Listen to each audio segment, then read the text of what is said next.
ದಿನ ಬೆಳಗ್ಗೆ ಆದರೆ ಏನಪ್ಪ ತಿಂಡಿ ಮಾಡೋದು ಅಂತ ಯೋಚನೆ ಮಾಡ್ತಾ ಇರ್ತೀವಿ. ಬ್ರೇಕ್ಫಾಸ್ಟ್ಗೆ, ಲಂಚ್ ಬಾಕ್ಸ್ಗೆ ನಾವು ಡಿಫ್ರೆಂಟಾಗಿ ರೈಸ್ ಐಟಮ್ಸ್ನ ಟ್ರೈ ಮಾಡ್ತಾ ಇರ್ತೀವಿ.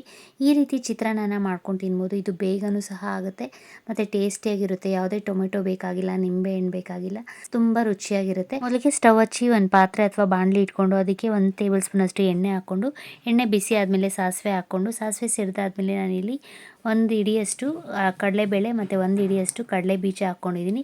ಎರಡನ್ನೂ ಕ್ರಿಸ್ಪಿ ಆಗೋವರೆಗೂ ನಾವು ಫ್ರೈ ಮಾಡ್ಕೋಬೇಕು. ಇದ್ರ ಜೊತೆಗೆ ನಾನಿಲ್ಲಿ 1/4 ಟೀ ಸ್ಪೂನಷ್ಟು ಜೀರಿಗೆ ಹಾಕೋತಾ ಇದ್ದೀನಿ. ಜೀರಿಗೆ ಹಾಕೋದ್ರಿಂದ ಚಿತ್ರಾನ್ನ ಟೇಸ್ಟು ತುಂಬ ರುಚಿಯಾಗಿರುತ್ತೆ. ಅದಕ್ಕೆ ನಾನಿಲ್ಲಿ ಒಂದು 7ರಿಂದ 8 ಎಸಲಷ್ಟು ಬೆಳ್ಳುಳ್ಳಿ ಹಾಕೋತಾ ಇದ್ದೀನಿ ಚಚ್ಚಿಬಿಟ್ಟು. ಹಸಿಮೆಣಸಿನ್ಕಾಯಿ ಒಂದು 7ರಿಂದ 8 ಖಾರಕ್ಕೆ ಹಾಕ್ಕೊಂಡು, ಕರಿಬೇವಿನ ಸೊಪ್ಪು ಹಾಕ್ಕೊಂಡು ಇಷ್ಟನ್ನು ಎಣ್ಣೆಯಲ್ಲಿ ಫ್ರೈ ಮಾಡ್ಕೋಬೇಕು. ಇಲ್ಲಿ ನಾನು 1 ಈರುಳ್ಳಿನ ಉದ್ದಕ್ಕೆ ಹೆಚ್ಚಿಟ್ಕೊಂಡಿದ್ದೆ. ಆ ಈರುಳ್ಳಿನ ಹಾಕಿ, ಈರುಳ್ಳಿ ಸ್ವಲ್ಪ ಲೈಟ್ ಬ್ರೌನ್ ಕಲರ್ ಆಗೋವರೆಗೂ ನಾವು ಎಣ್ಣೆಯಲ್ಲಿ ಫ್ರೈ ಮಾಡ್ಕೋಬೇಕು. ರುಚಿಗೆ ತಕ್ಕಷ್ಟು ಉಪ್ಪು ಹಾಕೋತಾ ಇದ್ದೀನಿ. ಉಪ್ಪು ಹಾಕೋದ್ರಿಂದ ಈರುಳ್ಳಿನೂ ಸಹ ಬೇಗ ಫ್ರೈ ಆಗುತ್ತೆ. ಈರುಳ್ಳಿನ ಫ್ರೈ ಮಾಡ್ಕೊಂಡಾದ್ಮೇಲೆ ಇದಕ್ಕೆ ನಾನು 1/4 ಟೀ ಸ್ಪೂನ್ ಅಷ್ಟು ಅರಿಶಿನ ಪುಡಿ ಹಾಕೋತಾ ಇದ್ದೀನಿ.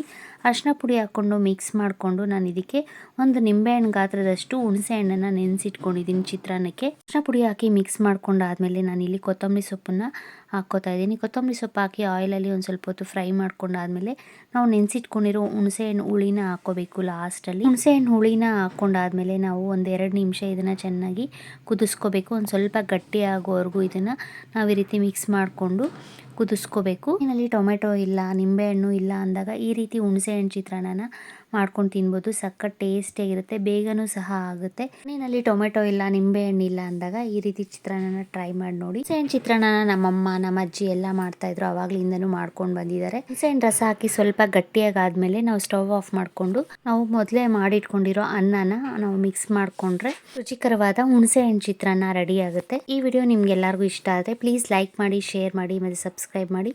ಕಮೆಂಟ್ ಮಾಡಿ ಹೇಗಿದೆ ಅಂತ ತಿಳಿಸಿ. Thank you.